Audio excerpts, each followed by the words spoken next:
un modelo de tesis cubano, ¿no?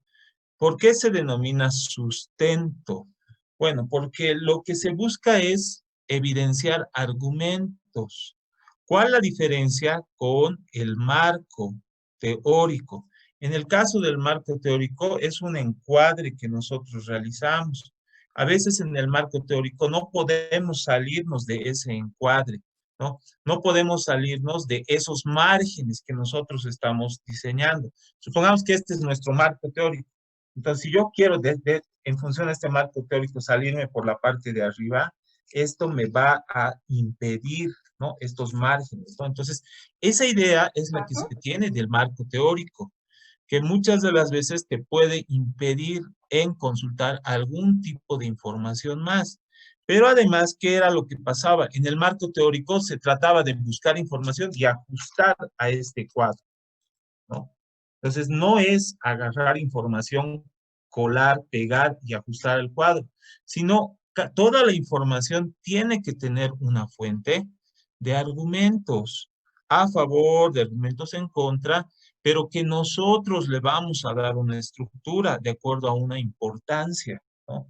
En función al tipo de información que nosotros podamos identificar. El objetivo va a ser proporcionar herramientas teóricas, en este caso, para iniciar la construcción del marco teórico de la investigación. ¿En función a qué? Teorías y antecedentes, de manera general.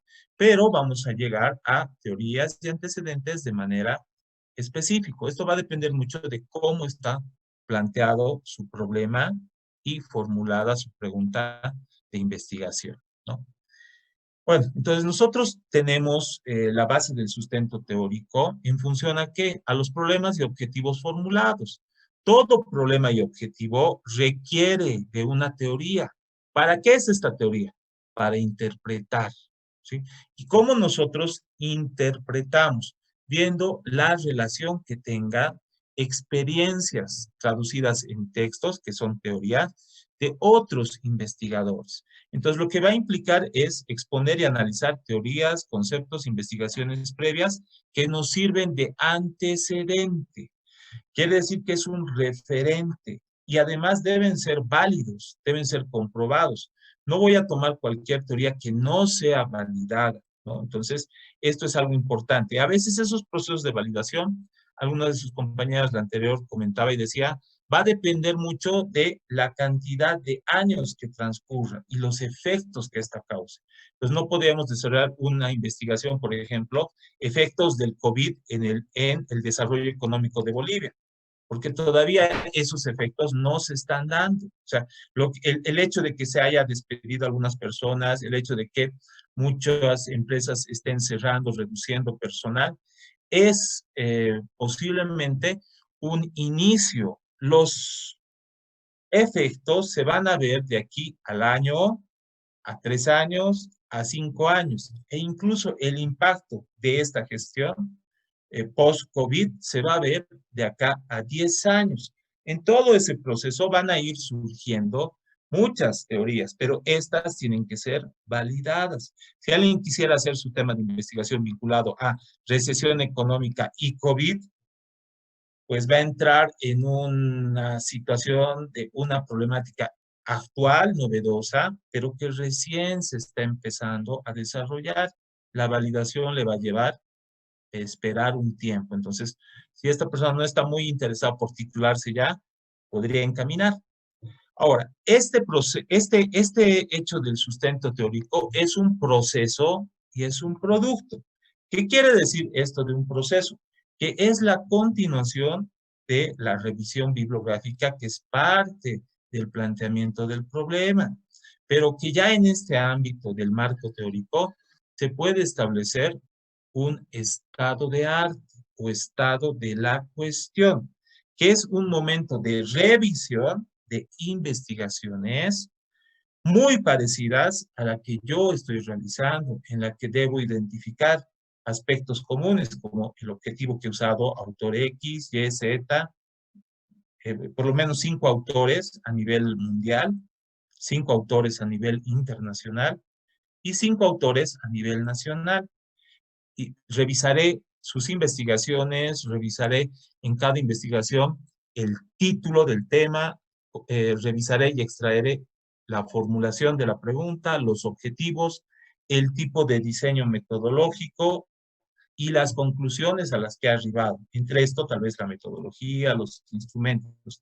Y elaboro un cuadro, ¿no? Entonces, esta parte del sustento teórico implica un proceso de continuación, pero además el construir el sustento teórico es un producto, o sea, que esto tiene un valor agregado. Como les estaba indicando, al ser un tipo de investigación donde yo voy recopilando información o revisando la literatura, esa es la denominación, o consultando la bibliografía, debo ir construyendo mis propios términos, debe ir construyéndose el propio marco teórico.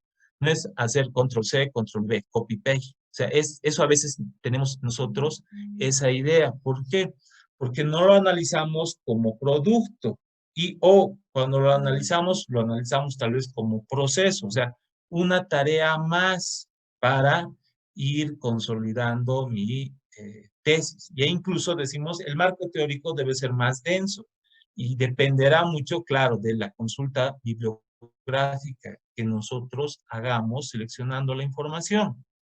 Ahora, este proceso de revisión, o sea, no podemos despegarnos de ese planteamiento del problema. Si mi formulación de mi planteamiento del problema decía cuáles son las causas para que se constituya una recesión económica por temas de importación de productos de procedencia asiática, tendré que en mi marco teórico ir revisando estos efectos de la importación de productos de procedencia asiática, principalmente de China. E identificaré que, bueno, el gobierno anterior realizó un convenio donde beneficia la importación de productos chinos, en los cuales en ciertos productos hay un arancel cero. Por eso en nuestro mercado se ha inundado de productos chinos, se ha estocado de productos chinos. Entonces, las personas que se dedican a importar productos chinos tienen mayor posibilidad de ingreso y esto se establece en cierto tipo de productos con ciertas características de materiales. Por ejemplo, ustedes van a ver lentes, aretes, collares.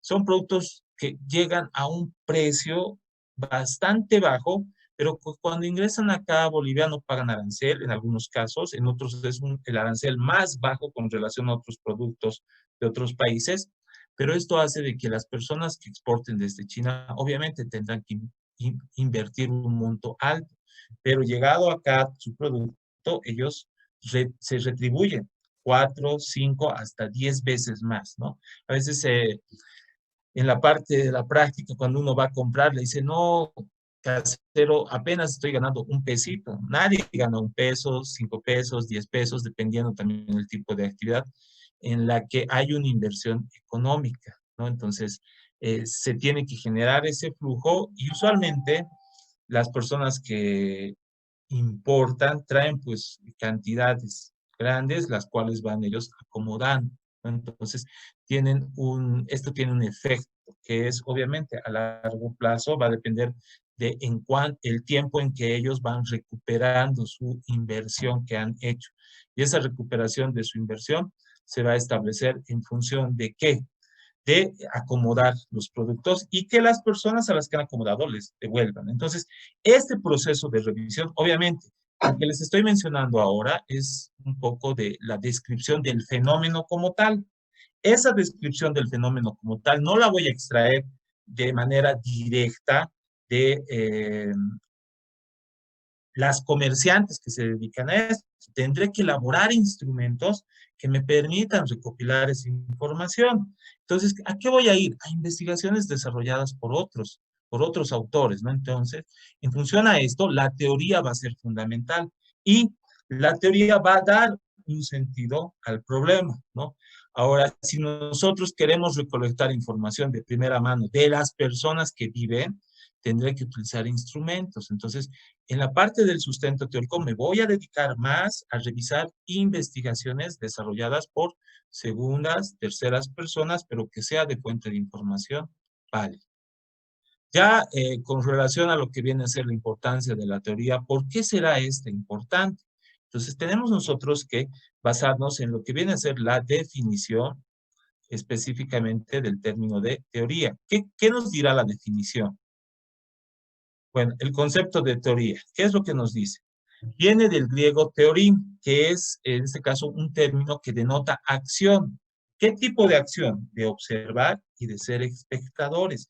Quiere decir que la teoría surge de la observación que se hace en la realidad, pero ese proceso es un proceso un poco complicado, un poco complejo. De un día para el otro no puede surgir una teoría. Claro que el fenómeno está ahí.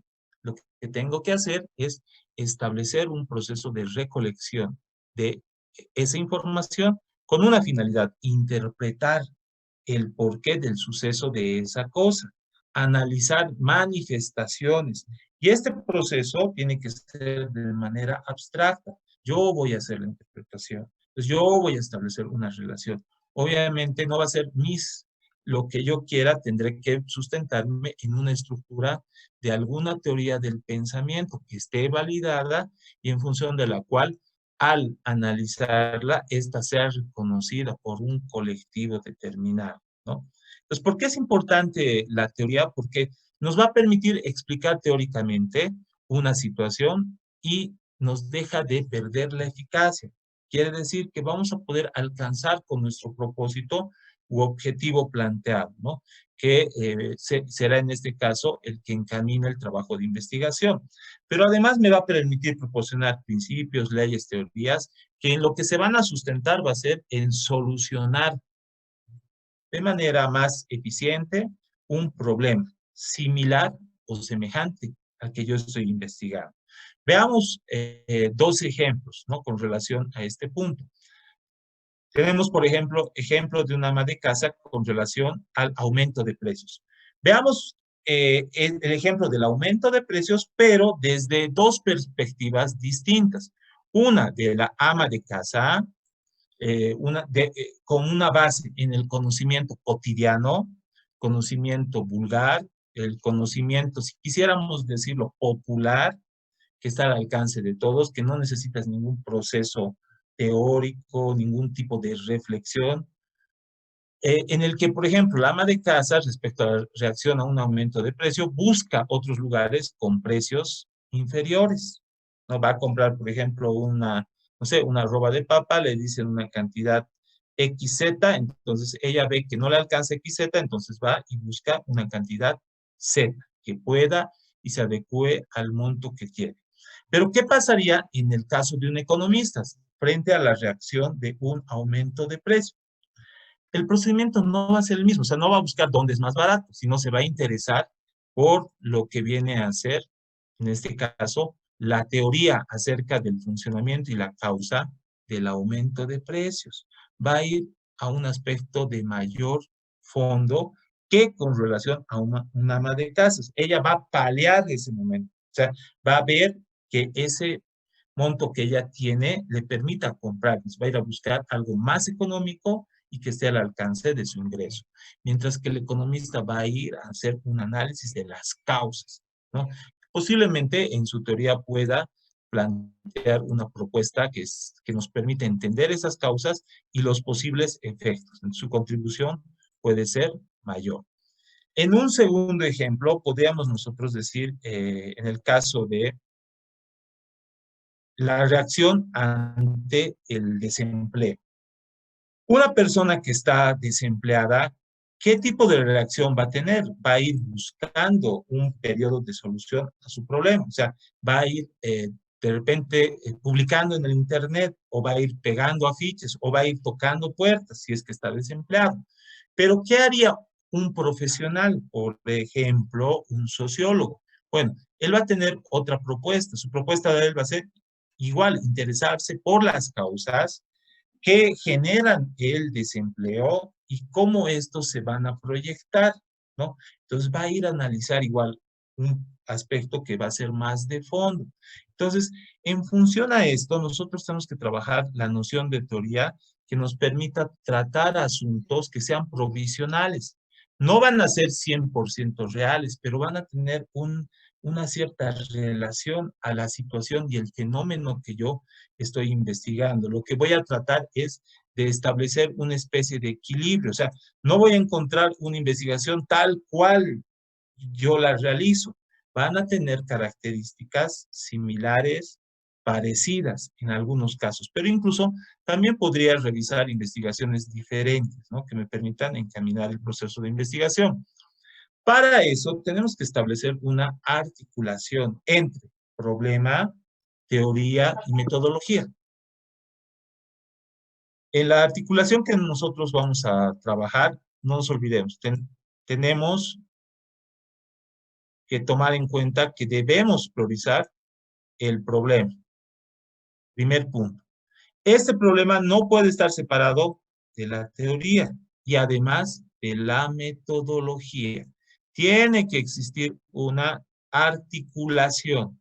Tiene que existir además de articulación, tenemos que generar una triangulación entre problema, teoría y metodología. En el primer caso, ¿qué pasa si nosotros seleccionamos el aspecto del problema? Tiene que ser real, ¿no? Tiene que estar aparentemente fuera de contradicciones de lo que sucede, y además debe darnos una cierta idea de lo que debería suceder. Entonces, incluye en sí a veces una propia teoría, pero esto es a partir de una interpretación previa. Nos parece que así es. En el desarrollo de la investigación, nosotros vamos a evidenciar si es tal cual nosotros lo interpretamos.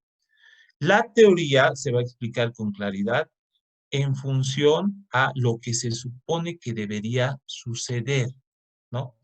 Y esta parte de la teoría va a requerir de una hipótesis, una suposición. Vamos a dejar de lado la hipótesis, porque viene a ser un punto que es parte del trabajo metodológico, pero encierra la teoría una hipótesis. ¿Por qué? Porque es una conjetura. Puede ser falsa o verdadera. ¿Qué requiere? Mediante la construcción del sustento teórico, va a requerir contrastarla, evidenciar, ¿no? Entonces, por eso nosotros tenemos que trabajar un diseño metodológico, o sea, constatar el valor que posee la hipótesis. Y esto lo vamos a hacer llevándolo a la práctica, con una forma de solución. Entonces, hay algo importante, tenemos que darle una importancia a la teoría, porque la teoría me va a permitir buscar una mejor solución que sea adecuada y esta debe permitir expresar y pasar del problema a la solución mediante el uso de un método, ¿no? Supongamos, tenemos un tercer ejemplo, en este caso, el ejemplo que tenemos acá es el principio de inercia. ¿Quién conoce el principio de inercia? Puede anticipar el surgimiento del problema y preparar soluciones. Sabe que por el principio de inercia, cada vez el conductor que frene, su cuerpo se precipitará hacia adelante. Entonces, él debe tomar algunas precauciones. Si nosotros desconoceríamos ese principio de inercia, en términos físicos, no podríamos entender por qué cuando se frena a una cantidad de velocidad, nuestro cuerpo no queda inerte ahí, sino que va avanzando hacia adelante. Y dependiendo del tipo de velocidad, puede lograr desarrollarse un impacto, ¿no? Entonces, para comprender esto, revisamos la teoría, identificamos qué se entiende por principio de inercia, ¿no? Entonces, para eso vamos a ir identificando posiblemente algunos valores que tienen que ver con la fuerza, que tienen que ver con el trabajo, que tienen que ver con la velocidad, que tienen que ver con el peso.